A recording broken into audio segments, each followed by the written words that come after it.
Seguimos en Galicia 2012, hoxe na compañía de Manolo Portas, de Xosé Antonio Perozo, de Javier Sánchez Agustino e de María Méndez, analizando a campaña electoral. Quedámonos antes de ir a publicidade nun momento de acendido debate que tiven que cortar o meu pesar. Quedaba Javier falando da estabilidade que pode garantir un goberno dun partido fronte a opcións de bigobernos, como se apuntaba durante moito tempo dende o Partido Popular. Bueno, Javier, en resumo, para que contesten dende aquí Manolo e Perozo. Básicamente, bueno, a Perozo non lle valen as enquisas, pero tampouco lle valen os resultados, non? É dicir, non lle valen os resultados das enquisas, pero tampouco lle valen os propios resultados electorais, porque cando eu falaba de infausto recordo, a maioría de galegos no ano 2009 decidiron cambiar de goberno e depositar a súa confianza nunha nova opción política. E iso é unha realidade, porque iso é público e notorio que así foi. E iso verdadeiramente é un resultado palpable, non é unha enquisa.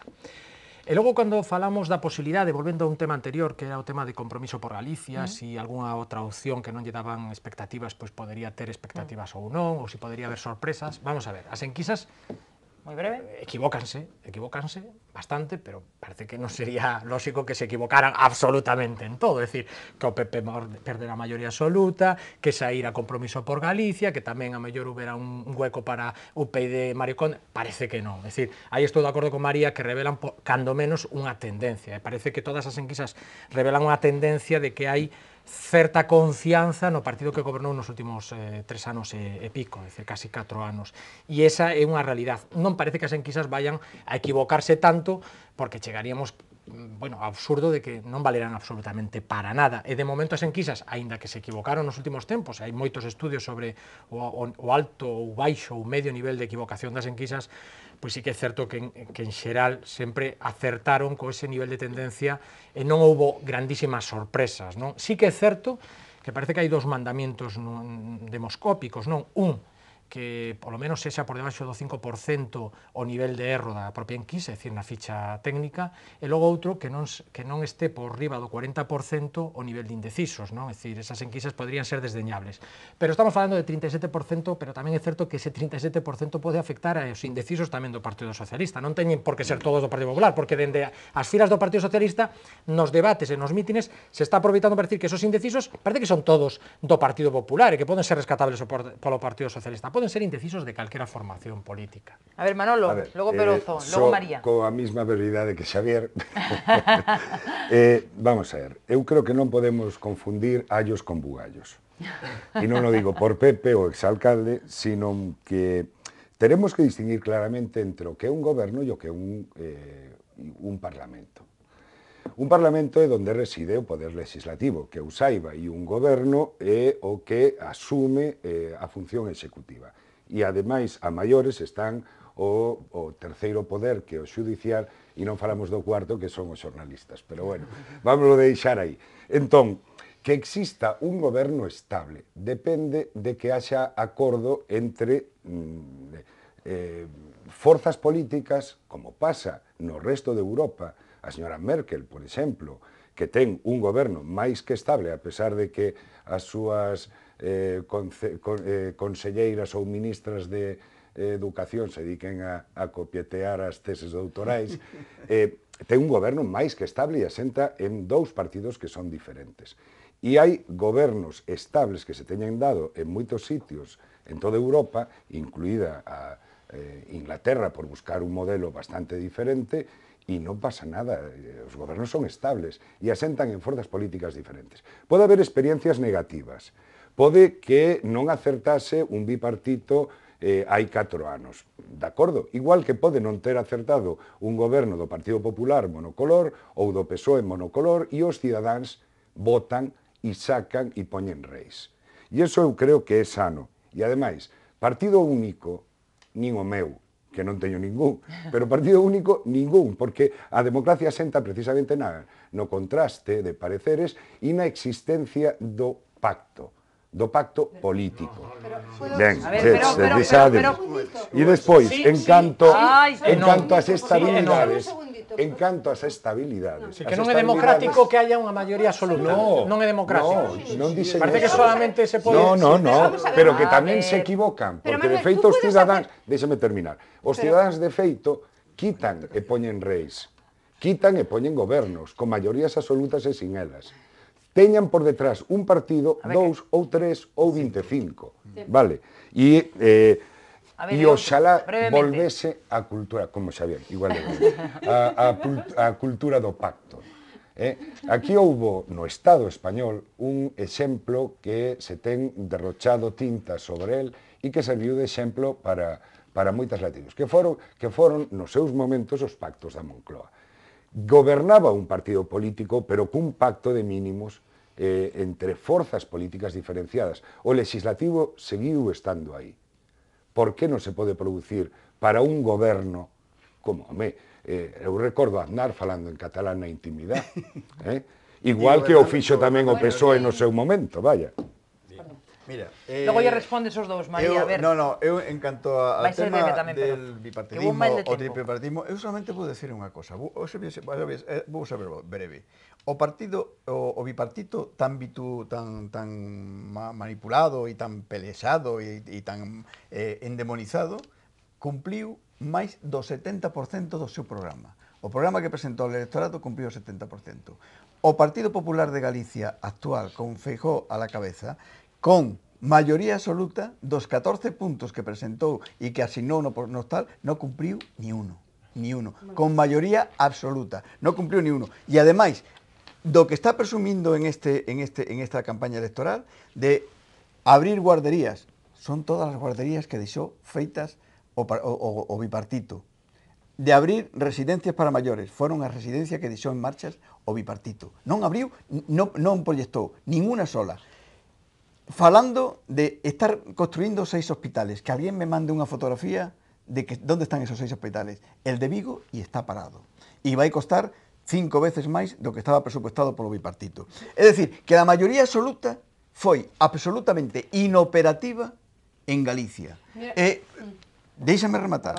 Absolutamente inoperativa en Galicia. E ademais, tivo secuestrado o Parlamento durante 3 anos e medio, non admitindo absolutamente ou prácticamente absolutamente nada das propostas da oposición. Por lo tanto, eu prefiro un Parlamento que se poda falar, que se podan expoñer, que podan negociarse e pactarse cuestións importantes para o país antes que unha maioría absoluta con tintes absolutistas que son o que nos presenta el Partido Popular. Bueno, yo para empezar te diré que no soy candidato a la presidencia de la Junta, por tanto no te voy a discutir ninguno de los incumplimientos que tú dices que se hicieron o no se hicieron, pero sí hay un cómputo generalizado que eso te lo puedo poner encima de la mesa. No es lo mismo gobernar 4 años con una política expansiva económica, un gasto desmesurado, a una política de restricción permanente porque evidentemente está dictado y eso está demostrado, no se lo ha inventado nadie, Creo que hay una sutil y enorme diferencia entre gobernar en una situación y otra. Eso para empezar. Evidentemente los niveles de cumplimiento a un programa visto de 4 años, está claro, si tú cuentas con un presupuesto y resulta que cuando se va a ver las arcas del Estado no tienen ni la centésima parte de lo que estaba previsto, pues también es complejo. Readaptar todo, readaptar los proyectos que tenías. Pero bueno, entiendo que eso conlleva esa política de cierta austeridad. Y luego hay otra cosa que comentaba Manuel. Es verdad que las políticas de alianza se llevan y están vigentes en todos los países, en muchísimos países, pero son cuando tienen nexos enormes entre los partidos. En Alemania sí, pero hay un tinte, digamos, de carácter conservador o de premisas fundamentales en las políticas de todos los ámbitos de desarrollo común. Perdona, pero yo quiero saber aún qué es lo que opina el candidato del Partido Socialista en Galicia sobre la creación de un banco público que defiende en sus supuestos coaligados el bloque nacionalista gallego. Yo quiero saber qué opina de la creación de un banco público. Y quiero saber, ya no hablo en la deriva y en el ámbito económico, que creo que hay sustanciales diferencias entre una formación y otra, porque a tenor de sus programas, por mucho que traten de ponerse de acuerdo, existen evidentemente el sector financiero gallego el uno, el otro dice que eso es inviable a todas luces, porque es inviable, en fin. Quiero decir que en el ámbito económico existen diferencias enormes. Pero ya en el ámbito político, pues estoy por saber qué opinan de las derivas soberanistas uno y otro, qué realmente se quiere hacer con la Constitución uno y otro, qué caminos quieren llevar en el terreno del independentismo. Esos son elementos tan diferenciadores entre las dos formaciones políticas que me parece difícil, muy difícil, que luego haya una conexión. Y si la hay, por el mero hecho de la imposición de gobierno, me parece que es una mezquindad y una práctica, digamos, poco de Estado. Y una cuestión que ya acabo. Con respecto a las pequeñas formaciones que han surgido con la disgregación del bloque, que sí, evidentemente es importante que pudieran tener algún tipo de representación, pero lo que sí está demostrado, al menos en la experiencia política, es que las formaciones de laboratorio rara vez tienen cabida y éxito electoral. Y esas son formaciones de laboratorio, porque evidentemente no hay que recordar que aquí había un frente que agrupaba a todas las formaciones nacionalistas que se ha desgregado. Evidentemente hay dos que generalmente suelen las que ocupan el mayor espacio, es así sin duda, ¿no? Por el número de militantes que tienen, vamos a tenernos ese criterio, y luego el resto tiene una, digamos, proporción muy minoritaria. Yo entiendo que todos individualmente, cada ciudadano le gustaría tener representado su yo, su ego o su esencia en una franja parlamentaria, pero oiga, esto es inviable y no puede ser, por tanto, no toca jugar a veces. Si non fora porque Perozo ten barba, pensaría que fai un momento que estaba aquí Pachi Vázquez falando, non? Pero, porque claro, é que non se pode ser un replicante dun señor que outro día foi a un debate e dixo, dos 14 propostas que fixo vostede non cumpliu ni unha. Non é que lo diga Pachi Vázquez, Se dixera antes Perozo, eso lo teño dito eu hai moito tempo. Bueno, pois eu non escoitei. Entonces resulta que vostede, que Pachi Vázquez é o seu replicante. Pero por aí tienes un replicante de Feijóo, o no, María. yo O sea, hombre, no me fastidies. Yo hablo de números. Sois coincidentes. Yo hablo de números. Vos sois de coincidentes. De realidades Hombre, económicas, pero no. E agora deixamos falar a Javier. Pero vamos a ver, que o tempo para avanza. chegar ao pacto, porque eu insisto un pouco isto de infausto recordo, para que non pareza que o decimos así por decir, ou porque poñer unha palabra máis ou un calificativo máis ou menos. Pero cando decimos isto, bueno, ou cando se din isto, porque non o digo eu, senón que é algo que está bastante na rúa, bueno, creo que para chegar ao pacto do Partido Socialista e o Bloque Nacionalista Galego parece que se puseron de acordo nun 25% entre os dous programas, por tanto, cumpliron o 70% do 25%, que é bastante pouco, non? Que é bastante pouco do 25% que se puso en riba da mesa, que foi moi importante. O 25% dos dous programas, o 25% de cada un dos programas. Pero se realizaron. Como concurriron as eleccións cun programa enteiro que non foron capaces de cumplir, porque non foron quen de poñerse de acordo, nin siquiera nese pacto que vostede tanto defende, entre as dúas formacións políticas. E iso é bastante importante, e iso foi o que castigou o electorado, entre outras cousas, no ano 2009. É dicir, esa é a realidade, non pode ser outra. É dicir, non foron capaces ou non foron quen de poñerse de acordo para facer o pacto, e logo cumpliron o 70% dun porcentaxe moi pequeno dos seus respectivos programas. Eso quiere decir que está absolutamente invalidado para cualquier futuro, as posibilidades de pacto. Eu son dos que digo que unha persona pode ser responsable dun robo, pero non responsable dos robos que existan na cidade. Por lo tanto, estou de acordo. O electorado pero estamos analizando o comportamento, o posible comportamento electoral, non estamos dicindo que vaya a pasar. Es que por esa regla de tres, el electorado en un momento determinado decidiu que el Partido Popular de don Manuel Fraga non siguiera gobernando. Por lo tanto, xa non vai a gobernar. Xa non funciona para el prestige, para el bipartito, pero vamos a ver, María, vamos a ver, no, pero si eu non digo que non funcione. Eu que digo é que hubo un bipartito que cumpliu o 70% do seu programa e hubo un bipartito que perdeu por un candidato. Perdeu por unha maioría absoluta, tendo máis votos por separados xuntos que el Partido Popular. É dicir, el Partido Popular ten maioría absoluta con menos votos que a esquerda. Eso xa de entrada. Perdón, Manolo.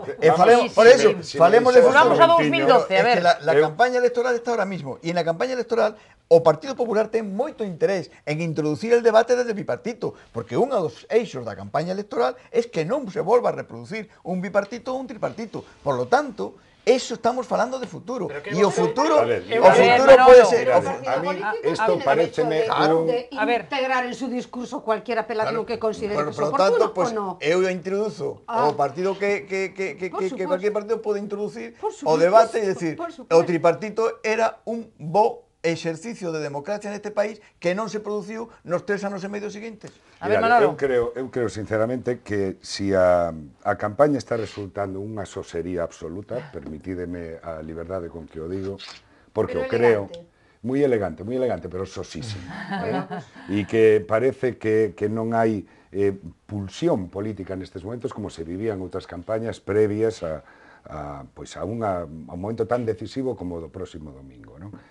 É que estamos empezando a facer como aquel necio, e necio de nec esquío do que non sabe, en sentido etimolóxico, que se dedicaba a marcar co dedo a lúa e sempre había ese necio que se quedaba mirando para o dedo e non para a lúa, cando o sabio sabía que apuntaba. Vamos a ver.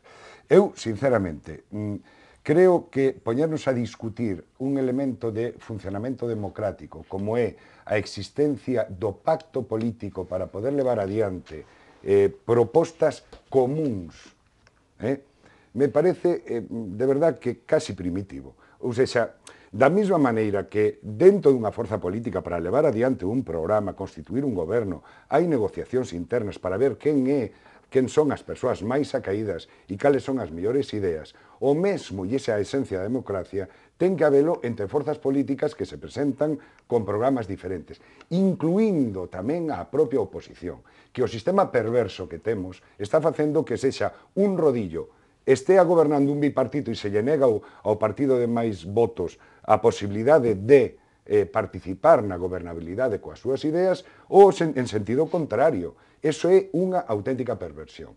Está levando a que o poder legislativo, a Cámara de Representación onde se abre a boca en nome de forzas mayoritarias ou minoritarias, se poida contribuir á gobernanza dun país ou dunha institución municipal,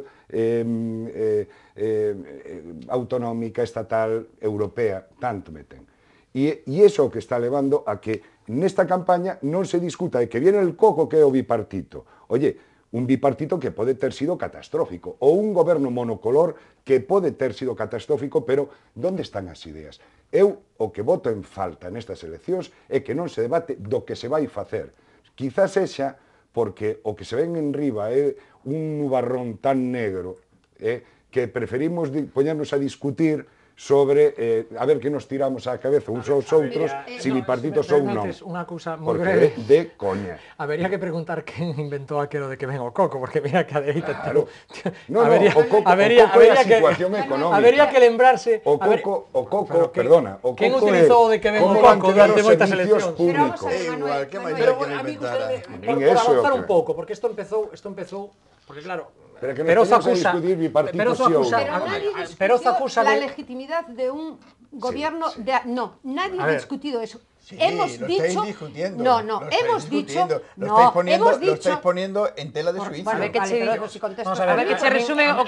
Hemos hablado de si era en estos momentos conveniente o no. Y perdona, la alianza con los partidos minoritarios, que tanta riqueza crees que tú da al debate, etcétera, etcétera, generalmente es tan triste como que lo que ha sido un cúmulo de oportunidades para el partido minoritario que ha gobernado en coalición. Por ejemplo, CiU siempre ha sido un juego de oportunidades para el partido minoritario, nada más, no por una contribución a la gobernanza y al bienestar del país. No te equivoques, bueno, Javier, ya nadie se engaña. A ver, agardamos, Javier. Perdona, CiU representa a quen representa. E representa o seu país e representa ao territorio polo que se presenta e teñen a representación.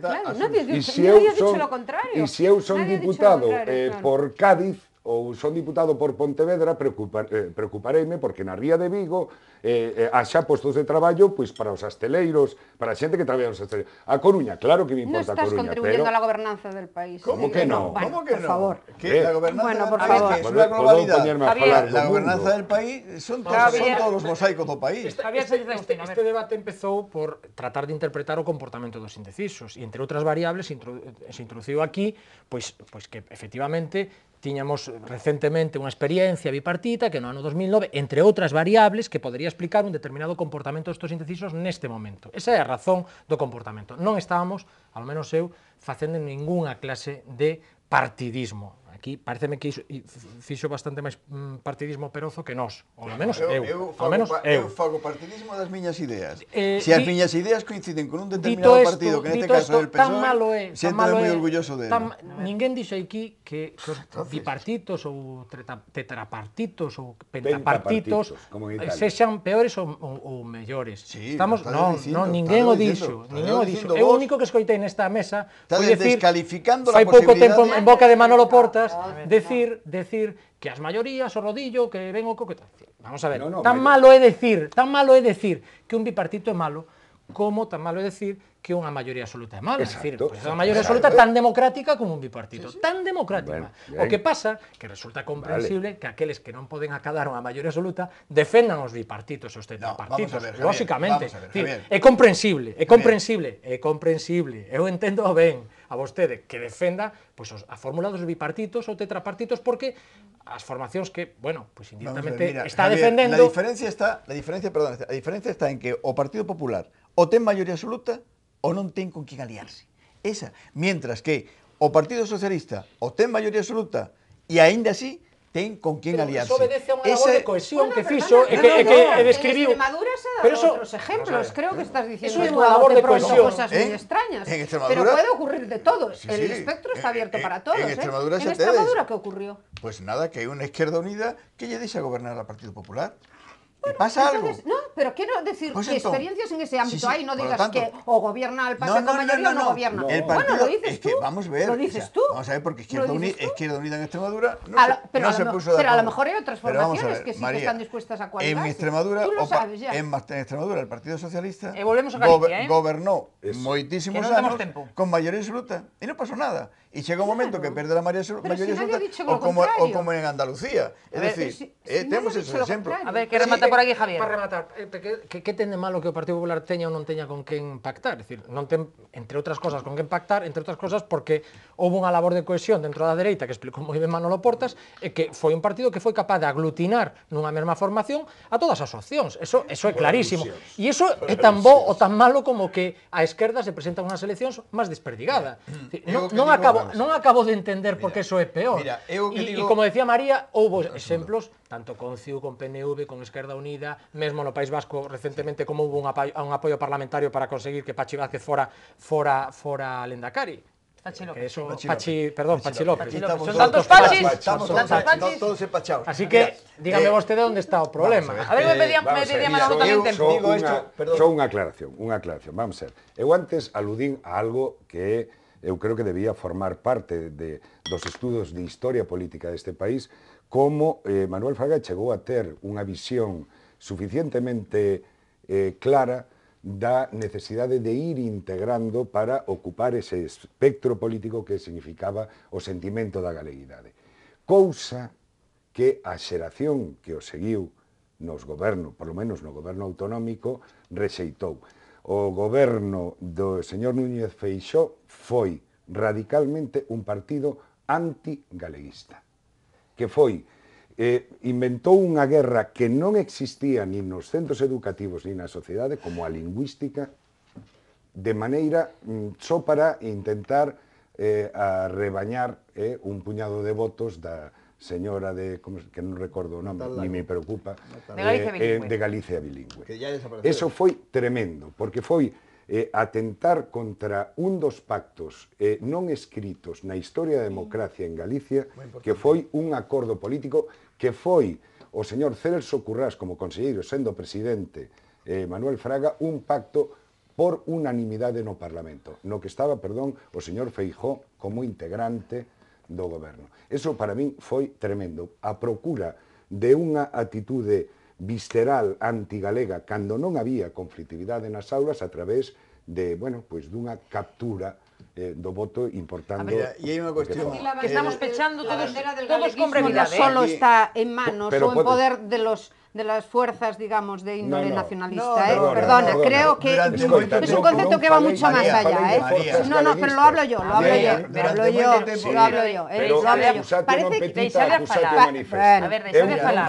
Parece que aquí hay cuestiones que son... Como sociolingüista e como analista da política lingüística, da legislación lingüística, o que houve até ese momento, e non estou falando do mérito de ningunha forza nacionalista. Estou falando da visión que tiña Fraga e que non tivo Alberto Núñez Feijóo cando marcou como unha dos eixos da súa política lingüística e cultural unha agresión a unha guerra Pues esa que agresión non está existía. contestada por los ciudadanos que le votaron, fíjate tú. Yo no sé si es que luego resulta Vale. que Vamos vamos a a ver, ver. un A ver, margen, pero deixa María. de falar, por favor. un margen Antes de la era de mérito do ciudadanía bipartito, que, ahora era por favor, mérito da política yo no sé si lingüística, es que ese después propone. hay A una ver. representación de una parte de la población, perdona, no de todo, que se arroga esa potencialidad nacionalista galeguista y que quiere imprimir determinadas actuaciones en el resto. Yo creo que también hay una parte importante de ciudadanos gallegos en este país falando que do son, señor Fraga, que son non de galleguistas ninguna. y que han Está votado al posible. señor Núñez Pero, Feijóo. María, ¿Quién María, aprobou esa lei? ¿Quién aprobou eso? Habiendo diluido el decreto Foi famoso. o señor Fraga. Vamos a ver, María. ¿Y qué pasa? Si quien ¿Y qué pasa? rompe... La historia es María. irreductible. Se establece ahí y ya a partir Que de ahí casualidade hay que siempre tuvemos unha guerra mantenerlo. lingüística xusto a partir dese momento. María. Cando non tiñamos ningún conflito no nos hubo una centros guerra educativos. lingüística. A lo mejor Estamos había una pechando- demanda Dixéchelo social. ti, non No, eu. perdona, a lo mejor había una demanda social para que esa situación se Bueno, modificara. Estamos pechando Cuidadito, debate. Deixamos o tema da lingua porque Tremendo. Y hay que tenerla en cuenta. María, porque María, tenerla había en una cuenta guerra que también. somos un país Bueno, luego demócrata. Vamos a ver, Somos un país sí, demócrata. vamos a ver, Vamos a seguir con este debate. vamos a ver si el día 20. Somos un país demócrata María, vamos- y yo quiero hablar ¿Qué todos los discute idiomas. eso? Bueno, María, por vamos a favor. ver, No, vamos a ver. no, perdona. Mellor falemos Pues inglés. no vendría mal. A ver, deixamos María. o tema. Ou facemos Nos va a tocar como emigrar, Scar, si eso nos va a decía tocar María. emigrar a María Manolo, todos. María, pídemos que caledes vamos un ver- pouquiño e a Perozo tamén. Vamos ver- Estamos pechando a tertulia. Sí. Cousas que lles queden por apuntar. En 20 segundos cada un, por favor. A En ver, 20 Perozo. segundos, que queden por apuntar. Bueno, pues en 20 segundos, o sea, por apuntar, mandaría muchas cosas. Eu creo que estamos unha campaña electoral na que non houve propostas por parte da dereita absolutamente ninguna, é dicir, o señor Feijóo que tiña que defender su xestión non defendeu ningún tipo de xestión porque non tiña xestión que defender, por unha banda, e o eixo da súa campaña converteuse en cuidado que ven o bipartito ou o tripartito. Eso foi o que está. Cando non vimos que non presentou ninguna sola proposta, simplemente presentou pedindo unha oportunidade para seguir recortando. O sea, que xa é bastante. Eso é o que se veu nesta campaña. A ver, Javier, que se viu nesta campaña. Bueno, a mí gustaría saber cales son as propostas do Partido Socialista. En algo coincido. A min decepcionoume un pouco a campaña, non por máis ou menos propostas, sino porque parecía que iba a ter un pouco máis de pulso polo feito de que acudiran máis formacións políticas. E de momento parece que o ruido Tamén que fan hai esos Sosa, como Manolo. parece que o ruido que fan esos pequenos é moi pouco ruido, é dicir, prácticamente non se lles escoita. Onte houve unhas enquisas das que xa falamos dabondo, e os resultados estarán o domingo.